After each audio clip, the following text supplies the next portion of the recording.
Lamine Yamal steps into McDonald's, looks left, sees Pulisic, looks right, sees Jimenez. Gives a nod to Ronaldinho in the corner with a FIFA World Cup meal. Ronaldinho sees Son in the booth. Son finds Beckham going for extra Big Mac sauce. He's got Davies at the table just behind him. Davies going for his collectible cup. Oh no! A steal by Henry, who pulls his own collectible cup. Collect one of 9 legendary cups with a FIFA World Cup meal. At participating McDonald's for a limited time while supplies last. All rights reserved. 2026 McDonald's at FIFA World Cup 2026. Are all batteries the same? That's like asking if all soccer players are the same. Take Messi, the most decorated player ever. Is there any other player who has achieved that? No, just him. Now take Duracell. Is there any other battery with power boost ingredients inside? No, just Duracell. Remember, goats only trust goats because they're built different. And Messi only trusts Duracell. Tanaka's given the ball away there. Bruno Guimaraes. Oh, and here's a chance. Martinelli! Brazil have won it! They've stolen it right at the death. Brazil are going through. What a fantastic little slipped ball into Martinelli. Kids at home, pay attention. You can't score if the first touch isn't good. Concentrates with his left foot, perfectly onto his right boot. It's bedlam here for Brazil. And the roof has nearly come off this place. Andy Parkins alongside Dax McCarty, and this is First Things First Overtime. We have a lot to get to today, including Kevin O'Connor joining soon to talk a potential new Big Four in the NBA. But first, does that qualify as a stunner in Houston? Kind of, because it was not until the 56th minute when we finally saw some momentum break through for Brazil, ending with a punch in stoppage time from a game winner, as you just saw, from Gabriel Martinelli to break Japan's hearts and send Brazil advancing. Dax, this is an age-old question in sports after a very concerning first half for Brazil. Is it the result? Like, is it just survive and advance? Yep. Or does form matter? How worried, if at all, should Brazilian fans be? I think Brazil fans have come to accept and should come to accept reality that this is just who Brazil is right now. Wow. They are a team that is going to be a little bit inconsistent. This reminded me eerily similar of the Morocco game, where they didn't play very well in the first half, and they slowly grew into the game. And the big difference between this game and the Morocco game was that they got stronger as the game wore on, as Japan got weaker. And so, yeah, I think you should be concerned if you're a Brazilian fan that when you come up against a better team than Japan is, that you aren't going to be able to get back into a game, especially if you start the game as poorly as you did. The first half was sloppy. It was ponderous in possession. It was almost bereft of ideas in the attacking third. Vinny Jr. was isolated and didn't get many touches. And quite frankly, Brazil didn't really look up to being able to break down Japan. And so the biggest feather in the cap that Brazilian fans can fall back on is the fact that they have one of the best coaches and the best managers in the entire World Cup in Carlo Ancelotti. He pulls all the right strings. He had to make an adjustment at halftime, pulled off Lucas Paquetá from injury. He doesn't replace him with a midfielder. He actually replaces him with an attacker, which moves Matheus Cunha back into midfield. You get more attacking players in the box. Japan was sitting really deep, and then you just start putting crosses in. They were physically more imposing than the Japanese players and athletically just overtook the game. Vinny Jr. started more out wide in the second half, and he really started to impose himself on the game. Brazil dominated the second half, thoroughly deserved victory. But again, that first half, it's a little bit of Dr. Jekyll and Mr. Hyde in terms of Brazil, but this is what you've come to expect. They passed another big test today. So let's look a little bit at the first half, because if you didn't watch the game, like a 2-1 result looks totally normal. Yeah. Right? We see it all the time. One of the most common results in all of soccer. But like if you look at Japan's first goal and just some of the turnovers, and we'll roll the video, it looked like a team that was playing down to its opponents. Sure. And it's just, like, some of it is Japan being difficult, but some of it is just lazy passes, not really executing. Not like this one that ends up leading to the goal, just right down the tooth, the heart of the spine, basically, right up the middle. No passes required, and sneaks it by. And I guess my overarching question is, because it does look like the Morocco game, but Brazil is this proud soccer nation, one of, not the top line favorites, but like in that second tier. They are. They came into this World Cup believing that they could win the World Cup. Sure. And Is it England? Like, do they when they get England, are they in trouble, or is it like when they get Mexico, they're in trouble? Like, how dire of a situation is this based on the form they're in right now? Yeah, I do think that when they play against a top line opposition, an opposition that offers a little bit more in the attack than the Japanese did, I do think that they are in trouble because there's only so many rabbits out of a hat that Carlo Ancelotti is going to be able to pull out. Right. Eventually, they are going to be punished in a much more severe way against some of these better teams.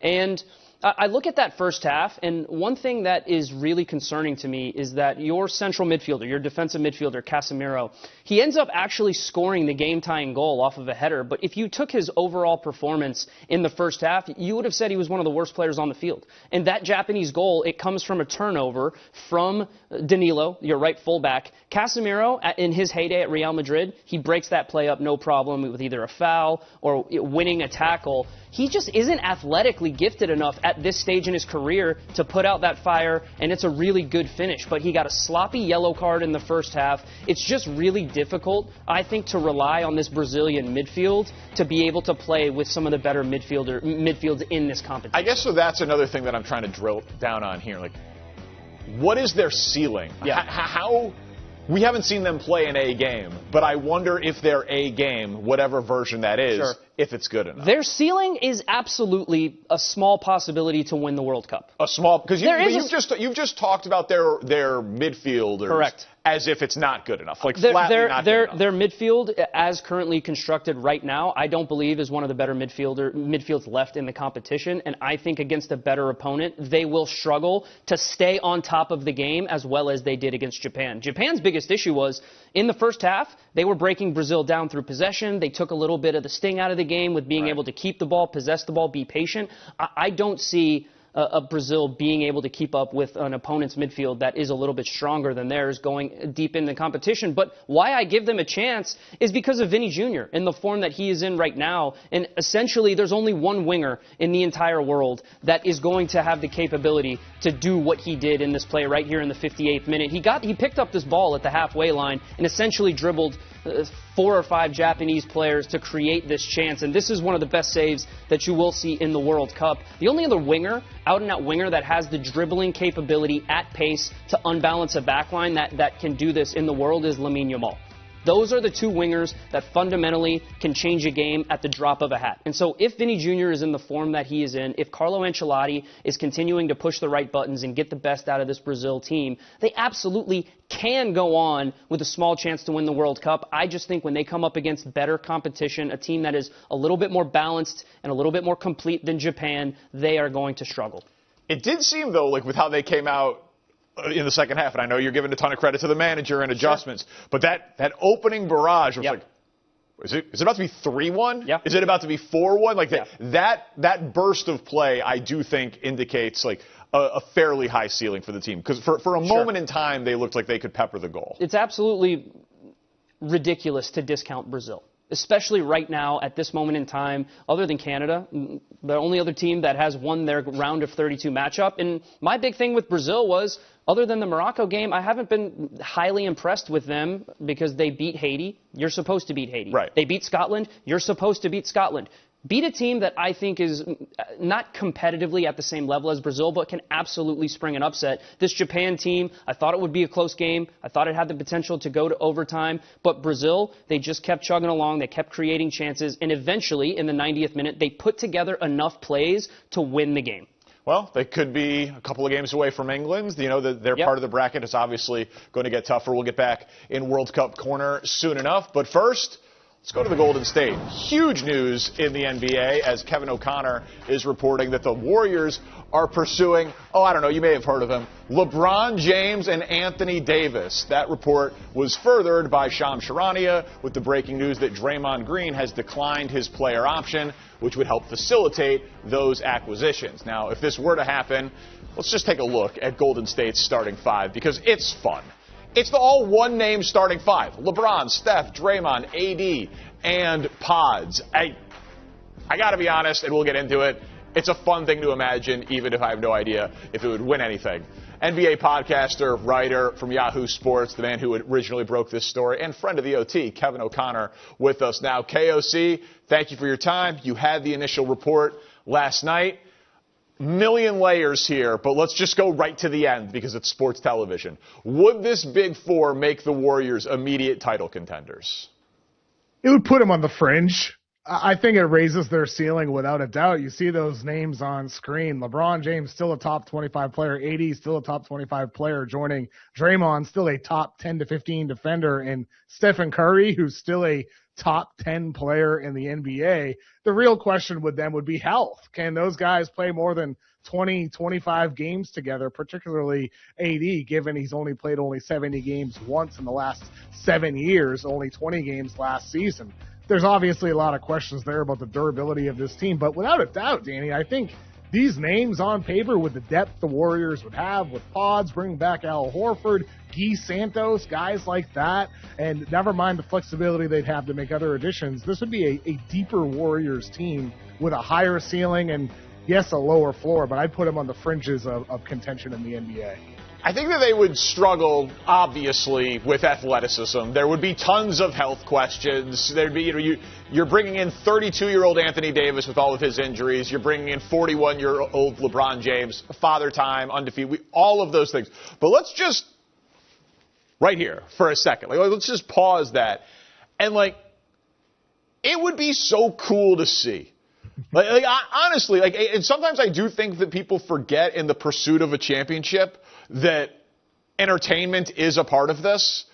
My grandfather didn't have the coolest job in the world. He talked about not loving his job, but his retirement gig, he was a student of history, was he gave speeches on a cruise liner.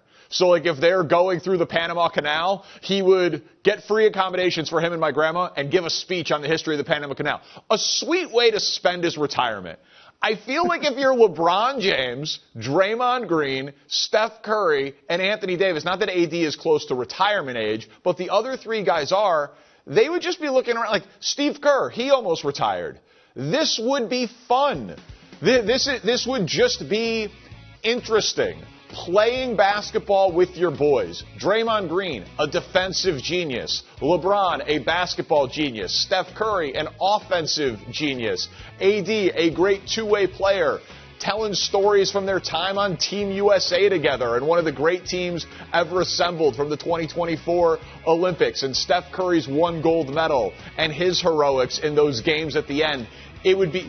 Obviously, they would sell out every arena that they would go to, but I feel like this would be the type of thing where no one would say, oh, this is a ding on LeBron's legacy or Steph's legacy. I honestly don't even think, and maybe this is me being naive, I honestly don't even think we would talk about those things because it would just be an interesting basketball social experiment to watch. And even if it didn't end in a title, I would just want to watch them play basketball together every night as a fan of the sport of basketball. I agree completely with you, Danny. I think people would definitely talk about ring chasing, especially if they turned out to be very good. But why? It'd be absurd. KOC, they didn't make the playoffs last year. I agree. It would be ridiculous to even say that. I think 2 years ago or 3 years ago, it'd be more of a conversation after the Warriors won in 2022. But now, at this point, no way. They just lost Jimmy Butler to a torn ACL. Moses Moody could be out for 2 seasons with a severe lower body injury. It would be ridiculous to talk about this with the current state of the Golden State Warriors. It would just be kind of beautiful. I think that analogy you gave is perfect, Danny. I mean, ultimately, with these guys together, it would be, in my opinion, an instant chemistry combination of players together. LeBron has already played with all those guys in different forms, Team USA, All-Star games, won a championship with AD and LeBron going there playing with the Steve Kerr system. I think it would be immediately a good fit for those guys. AD would have a partner in the front court to alleviate the pressure on him defensively, and Draymond Green. LeBron could be sharing the ball instead of watching Luka dribble.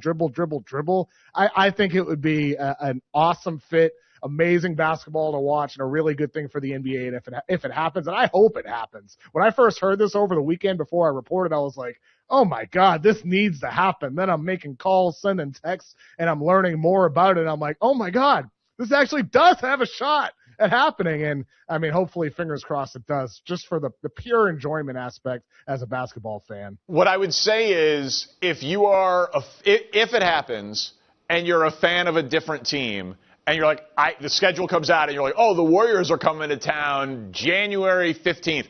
Don't buy your tickets now. that is the ultimate, like, you might have to pay more, but you want to wait until the day of the game, because I honestly don't know. Like, let's just put up how many games they all played last year. And one of the most fascinating, Draymond, 68 games, he's very durable. LeBron, historically durable, but again, 41 years old. Steph with the injuries, 43 games. And AD, because of injuries and other reasons, 20 games played. How would they handle it? Like, would the regular season even matter?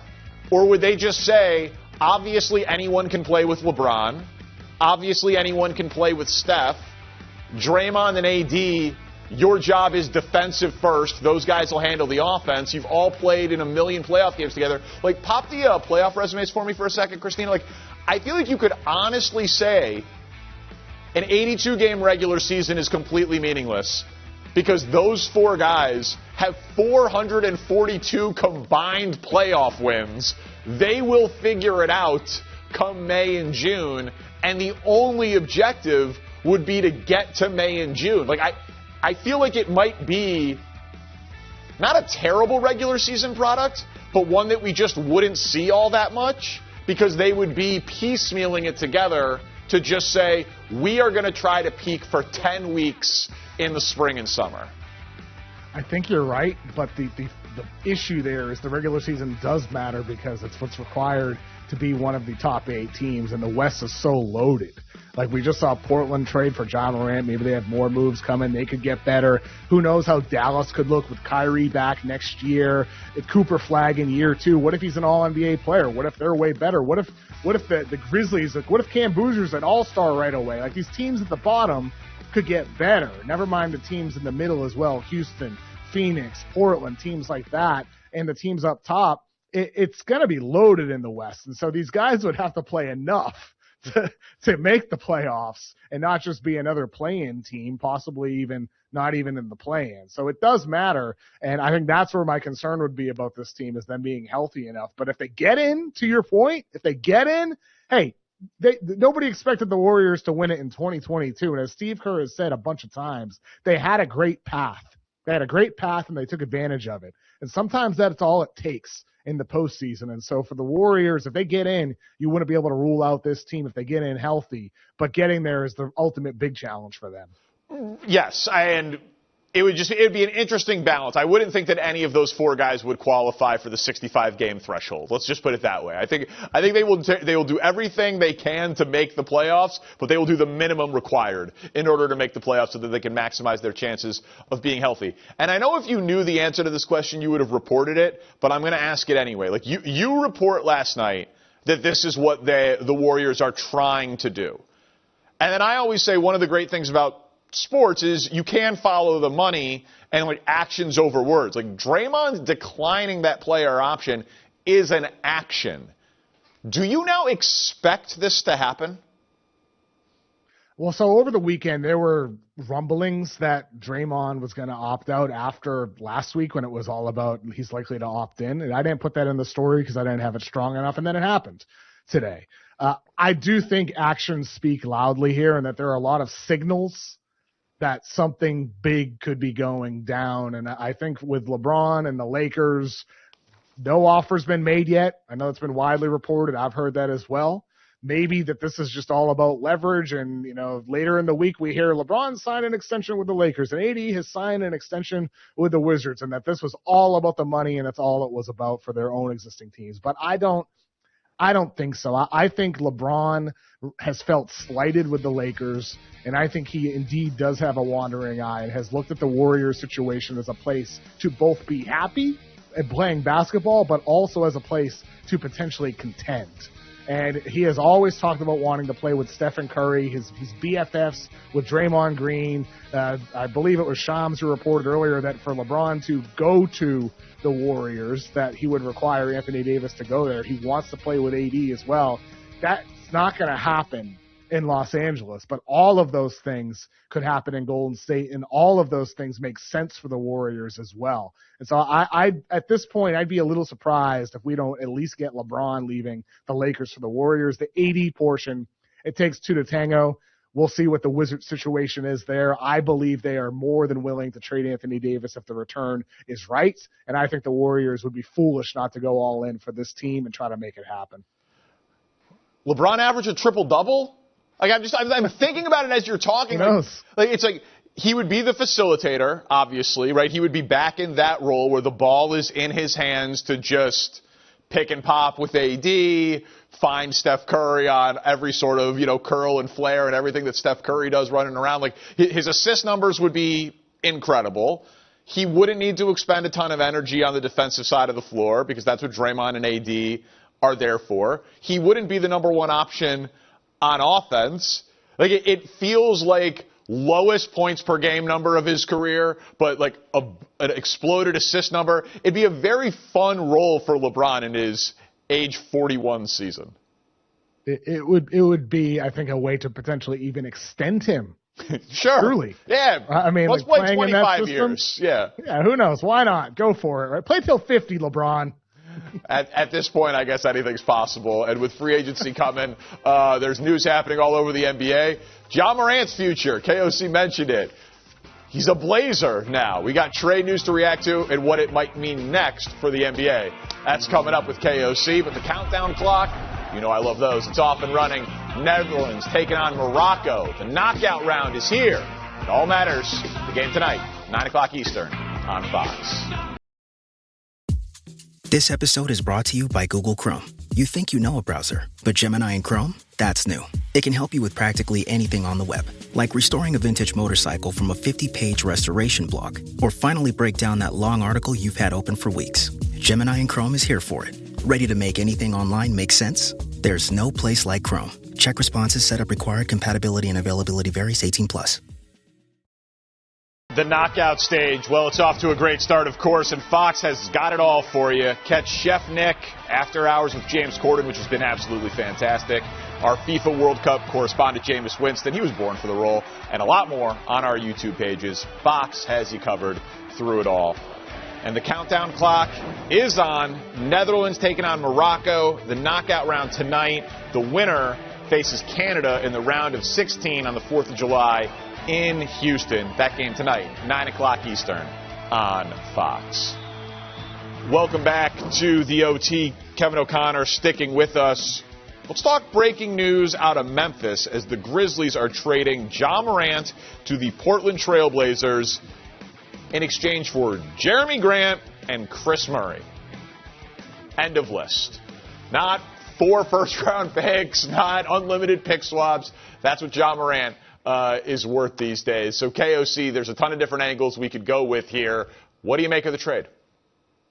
What I make of the trade on the Portland side of things is, could this be setting up for something bigger here? Now you look at their roster, you have Damian Lillard, Ja Morant, Drew Holiday, and Scoot Henderson as your ball-handling guards in the backcourt. Never mind Shaedon Sharpe as another guy at the guard spot. Denny Avdia as a ball handler. I just can't fathom that this is all that the Blazers do. They have so many tradable pieces with Drew Holiday, Scoot Henderson, Shaedon Sharpe. They've been connected to Jaylen Brown, called the front runner, according to Sam Amick from The Athletic. I've heard very similar there that Portland is in on Jaylen Brown, but is this it? Is this all they're going to do here with this weird, funky roster? Are they just gambling on Ja Morant? I'd imagine there's more to it, but if this is it, I'd honestly be kind of disappointed if I'm a Blazers fan. Okay, so we are of one mind here. I wrote down the exact same thing. I wrote down JB, Portland, ? But they also, there's that weird thing with the coach and only signing, the year-to-year contract and the ownership group there. Are they about to go all in for Jaylen Brown with whatever's going on with them organizationally? Maybe. They need a star, and Jaylen Brown would love to have his own team. So I think that connecting those dots certainly makes sense. Damian Lillard, he's wanted to go to Miami. I feel like Damian Lillard's been rumored for Miami for forever. Would maybe he go with Giannis now and they try to run that back? They had a great relationship in their time in Milwaukee, and that gives them a little bit more scoring on the perimeter. That was a thought that entered my head. but also just what an interesting development in the Ja Morant saga. Like, we know about the brilliance on the court, then we know about the troubles off the court, but just like, what exactly is he now? Let's just show 2 All-Star seasons. He was great. It was like, this is the future face of Team USA basketball. Like, they've got their point guard for the next 3 Olympics. And then in the 3 years since, he's played in 79 basketball games. And the athleticism is what it is. There have been injuries, obviously. He has not gotten any better as a three-point shooter. This is not a valuable asset at this point anymore. Like, I don't even know where Ja Morant fits into the equation of being optimistic. Just as a vacuum, forget another move. Just, should you be optimistic about acquiring 2-time All-Star Ja Morant? I have serious doubts at this point.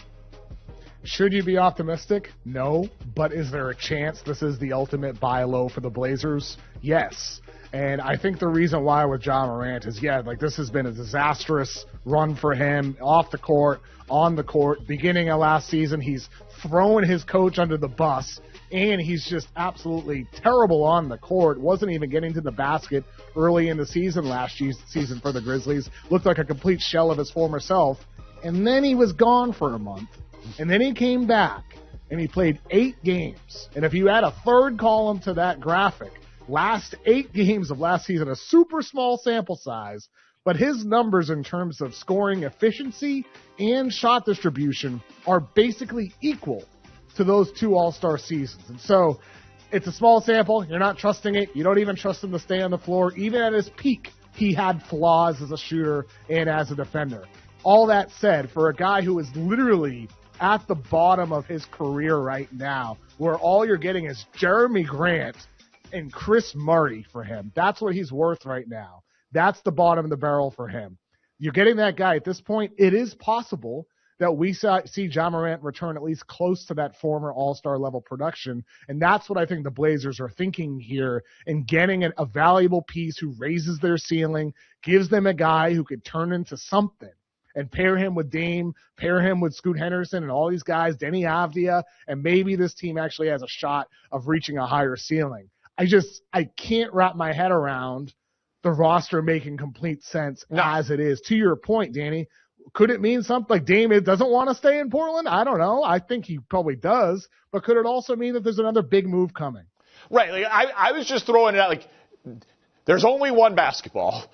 You just traded for Ja Morant. He is going to be someone who touches the basketball. Right. I assume Damian Lillard, he tried leaving Portland. It didn't work out because of a number of reasons in Milwaukee, injuries being at the top of the list. My guess is Dame wants to finish his career in Portland. I'm just saying it can't be all 5 of those guys. Scoot, Shaden, you mentioned him, right? Damian Lillard. They can't all be there. Ja will be there. So if it's Ja Morant, we assume Damian Lillard, and Jaylen Brown with Denny Avdia, maybe they want to keep clinging for size and dealing with Wemby or whatever going forward. Is that a team that can be a top 4 in the West? Again, I would have serious doubts about it, but at least it is a big swing in completely retooling what we've seen from the Blazers.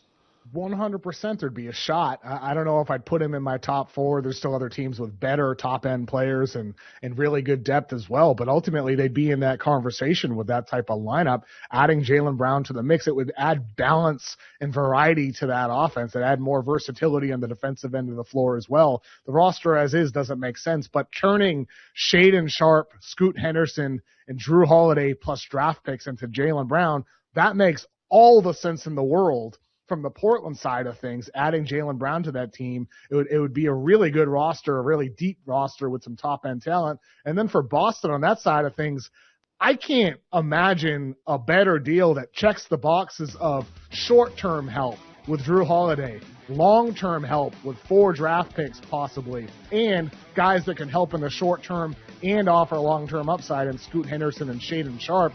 I think from the Celtics side of things, there's very, very few teams that you can even, play around on a trade machine and find a better deal than that in terms of picks and players for Jaylen Brown. So I see mutual sense on both sides of things there. Yeah, I'm with you. I mentioned Portland last week as a potential trade. It would be something for Boston fans to wrap your head around, like going from we're now doing the Drew Holiday reunion when you were talking to us about Giannis a week ago. Like that would be like a little bit of a thing to get over. But to your point, it would be 5, 6, 7 assets as opposed to the big one that you'd be swinging with there. KOC, great job on the report last night. We appreciate you joining us as always. I'm sure we will talk to you soon. Free agency underway in the NBA tomorrow. But coming up next, Dax McCarty is back as we discuss what success looks like for the U.S. men's national team as we roll forward in the World Cup. The countdown clock is on. Netherlands taking on Morocco. The knockout round is tonight. Look for fireworks. The Netherlands scored 10 goals in the group stage. That's tied for the most of any team. And based on these videos, I think their fans noticed. Countdown clock off and running. We are under 3.5 hours away. Netherlands taking on Morocco. 9 o'clock Eastern tonight. These fans, that seems dangerous. She's like 10, 15 feet in the air. I want to party with those guys. Yeah, absolutely. We'll be watching tonight, 9 o'clock Eastern on Fox. But welcome back to First Things First. Dax McCarty back out here with us. U.S. men's national team gearing up for their first game in the knockout round where they take on Bosnia on Wednesday, 8 o'clock Eastern on Fox. Now, Colin Cowherd had U.S. men's national team defender Anthony Robinson on and loved this soundbite where he's talking about the stakes of this game. Take a listen. To be fair, I would put it in that class. I'd say we've got the opportunity to do something incredibly special this summer, and we're on home soil. We're looking to win a tournament, and you can't get there without winning this next game. So I fully would say that this is the most important game that any of us have played for the States, and we all go into it with that mindset of, it's do or die. We've got to find a way to win, even if we don't necessarily perform as well as we have done. We just have to find a way to get a result. They keep talking about we're here to win the tournament, and he says it's the biggest game they've ever played for Team USA. But so if the question is what does success look like in this World Cup for the men's national team, we've talked about it, but now they're here, and I've developed a 3-step process. Okay, 3 steps for success. Let's hear it. You ready, Dax? I'm ready. Okay. Step 1, I'm going out on a limb. You got to beat Bosnia. Because I honestly... Hot take. Yeah, you got to clip that. I don't think... By Wednesday, I'm sure people will get there. Yeah. But I'm not sure people fully understand the context of how much they are supposed to win this game. Absolutely. In the past, if you got out of the group stage, you were already in the final 16 because the tournament has expanded. You're out of the group stage, you're in the round of 32. So just winning this game gets you back to where you've gotten many times before, right? The last 3 times you made it to the World Cup. And if you look at how big of a favorite, and I know I'm the gambling guy, and I know not everybody speaks the gambling parlance here, but you don't need to for this graphic to resonate. Yeah. The U.S. is a 7.5 to 1 favorite over Bosnia. The only teams bigger favorites in the round of 32 are the biggest powerhouse, France, Germany, Spain, are like the biggest powerhouses in the whole tournament. So it is they get eliminated, they go home. But if they lose, it's a catastrophe. They are that big of a favorite. This is the lowest ranked. They are lower ranked than Paraguay, than Australia in the FIFA ranks. Have to win the game. Second thing, step 2, if number 1 was obvious hot take. Step 2 is dose of reality. We will be on Wednesday after Belgium-Senegal. Yep. Everybody is talking about, well, they got to make the quarterfinals, so they got to beat the winner of that game. Yeah, they do. There is absolutely no guarantee that they win that game. If you watch this team in the friendlies and the qualifiers, I wanted to refresh myself. The U.S. lost 5-2 to Belgium in March. Weston McKennie had a goal. Yep. Now, Matt Turner was in goal for us, not Matt Freese. That was different. But Pulisic played. Yep. A lot of our best players. Balogun played. It was a pretty representative. It was a pretty representative roster of what we are now. And that was the game, you remember, where they gave up 3 goals in like 15 minutes in the second half. And that was the sound the alarms about the defense game. So that's if they get Belgium. Senegal, the U.S. beat 3-2. Again, Turner instead of Freese in goal. Pulisic and Balogun were spectacular in that game. But it was very much in doubt, the result. So neither one of those is going to be an easy game, and both of those teams will think that they could beat the U.S. And then step 3 is look like you belong. Because it would be Portugal or Spain most likely in that round. And if they lose 3-0, 4-0, it'll feel like, okay, you made it to the rounds that we all hoped you would make it to, but did you really take a step forward? So step 1, beat Bosnia, avoid catastrophe. Step 2, win the coin flip game. Step 3, look like you belong. Yeah, I think that's absolutely fair. And look, U.S. men's national team, going off those odds that we just showed of all those favorites, listen, this is a fluid show here. We have games going on right now. Germany, as it stood before we came out, losing actually to Paraguay 1-0. So, hey, heed that advice that's right, you not can always, lose to Bosnia. There is no expectation Sure. of certain victory here. It is not inevitable that the U.S. men's national team get past Bosnia, but they need to. They have to. They should get past Bosnia because the bar has been raised for this team, and they've shown that in the first couple of games. We're going to give them a pass on the Turkey A game because it was a fully rotated team, and the place in the group was never in doubt. But we should still have the expectation that this is the best U.S. men's national team that we have ever seen at a World Cup, and the expectation of pressure should be there. The U.S. men's national team since 1994 has made it to 6 knockout round games against Brazil, clear underdogs, but put in a great performance, made us proud. Against Mexico, the famous 2-0, a massive upset, got us to that wonderful quarterfinal against Germany, where if you remember, there was a questionable handball that wasn't called against Germany. We could have theoretically made a semifinal. Against Ghana, we were the favorites, and we ended up losing. Belgium, Netherlands, we were the underdogs. So those are 5 of 6 games where we were the clear underdogs. We are the clear favorite against Bosnia-Herzegovina, as you showed with the line. Our performances have proven that. And look, it's going to be a very difficult game against Bosnia, but with expectation comes a new realistic amount of pressure. And what I love about this U.S. men's national team is that they have embraced that pressure from the very beginning. The vibes have been really high. In the group stage, they were fantastic. They have gotten the whole country to believe. They have gotten the whole country behind them. And this is going to be, like Jedi Robinson said, Anthony Robinson, I love that clip from Colin Cowherd, where he essentially said, this is the biggest game of our lives in a U.S. men's national team kit. He says it was bigger than that Netherlands game that they lost in 2022 because they have more experience. They're in better form. Their 13 returning players are the core spine of that team, and they are all massively important to the mentality of this group. I absolutely think the bar has been raised for the U.S. men's national team, and you want to make history. You want to win 2 knockout round games for the first time in U.S. men's national team history. That would absolutely be a successful World Cup. No pressure. Let's keep the pressure on them. I agree. They need it. I agree. And this is no excuses. So the whole World Cup has been about, right? Absolutely. Taking that next step. All right, people are clamoring for it. The big board. Dax's big board and my picks. A lot of movement. Lot of movement. All right. Well, excited for that. That's coming up. Dax's big board on the other side. 3 hours and 15 minutes. Netherlands, Morocco. Winner faces Canada in the round of 16 in Houston on the 4th of July. That's coming up tonight, 9 o'clock Eastern on Fox. You know what's more fun than a countdown clock? Netherlands fans having fun. I mean, the World Cup's been amazing, obviously, and then the one beat of that has been all of the viral moments of all of the international fans just having a great time. 3 hours, 11 minutes, Netherlands, Morocco on Fox, a matchup with Canada in the round of 16. Netherlands hasn't trailed for a single minute yet in this World Cup. We'll be watching tonight, 9 o'clock on Fox. All right, Dax, there have been no shortage of storylines, surprising results from the end of the group stage to the start of the knockout round. We have not had an update to your big board in about a week, which means... A lot of movement. A lot of movement. We know it's fluid. It's about results and form. Dax, take it away. Results, performances, form. Listen, you might not like it, but this is how it is. How could anyone not like it? This is plenty of movement on this big board. We've seen some teams come in, some teams go out. We're going to see some big teams go out because I haven't been fascinated with their performances. Portugal looked poor against Colombia. You're out. You're out of the big board performances. 2 really dull, drab draws. They should have lost to Colombia, actually. Portugal, I just haven't been enamored with their performances. Now, are they still talented enough to go on and absolutely do something?